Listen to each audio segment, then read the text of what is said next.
용산공원 내부 주택 건설, 실현 가능한가?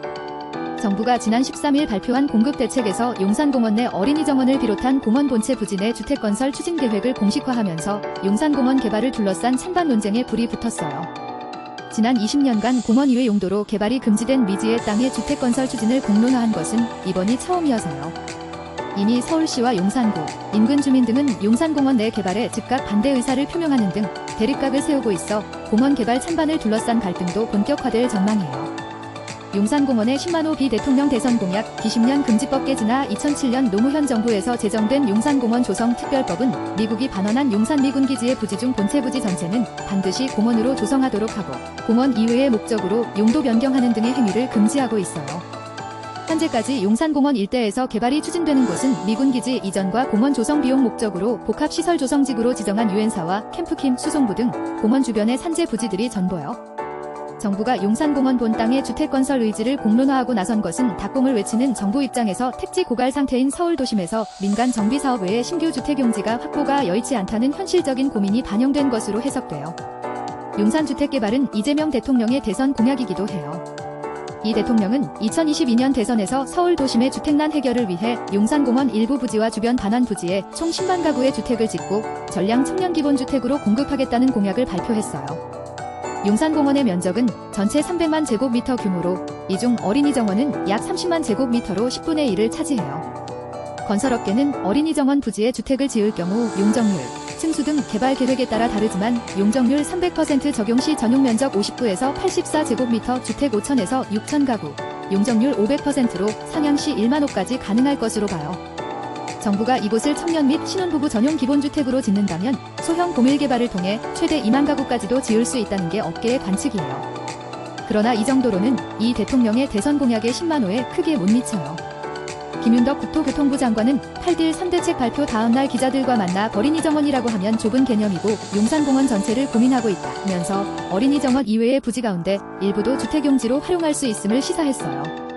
특별법 개정 주민 반대 넘어야 현재 용산공원 내에 주택을 짓기 위해선 용산공원 조성 특별법 개정이 필요해요. 올해 3월과 5월 더불어민주당 복귀왕 의원 등이 발의한 특별법 개정안은 현재 30%에 이르는 미군 반환부지부터 공원 조성이 가능하도록 반환부지 조성계획 수립을 허용하고 부지 오형 정화 등 환경관리를 필수로 하는 조항이 담겼어요. 1기 부대책에 포함된 캠프킴 등 복합시설 조성지구의 공일 개발을 위해 공원 녹지 기준을 완화하는 내용도 포함돼 있어요. 개정안은 여당 주도로 국회 법사위를 통과해 이달 20일 국회 본회의 통과를 앞둔 상태요.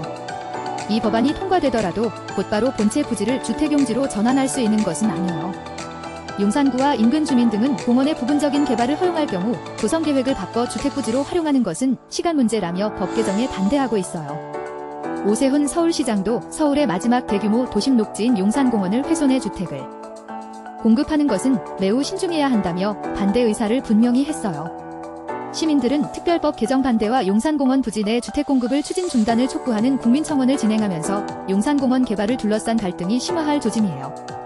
한 용산구의 주민은 정부가 주택 신속 공급을 외치지만 후대에 물려줄 마지막 남은 도심 속 녹지 공간까지 주택용지로 개발해야 하는지 의문이라며 특히 용산공원은 오랜 기간 미군이 군사용도로 사용해 토양 오염과 정화 과정이 필수여서 곧바로 사용할 수 있는 토지도 아니다라고 말했어요.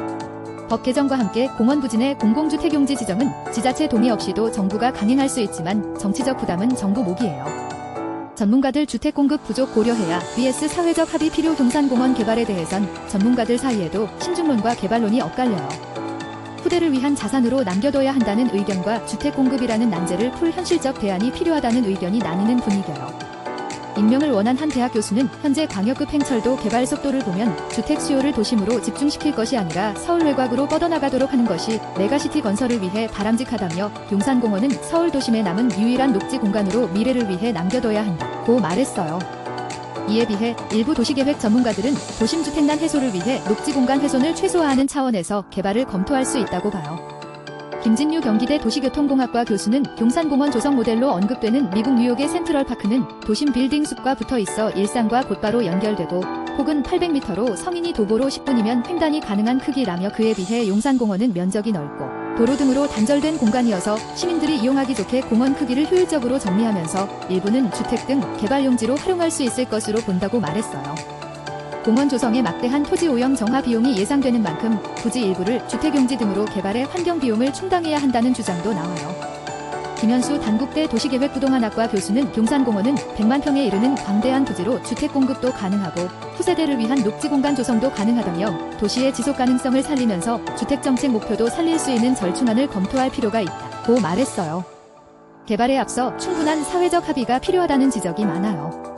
이창무 한양대 도시공학과 교수는 용산공원은 전체가 공원으로 법제화돼 있어 개발을 전제로 한 밑그림은 아무도 그려보지 않은 미지의 땅지라면서 공원 개발과 용도 변경을 허용할 것인지에 대해서는 충분한 논의 과정과 사회적 합의가 필요해 보인다고 말했어요.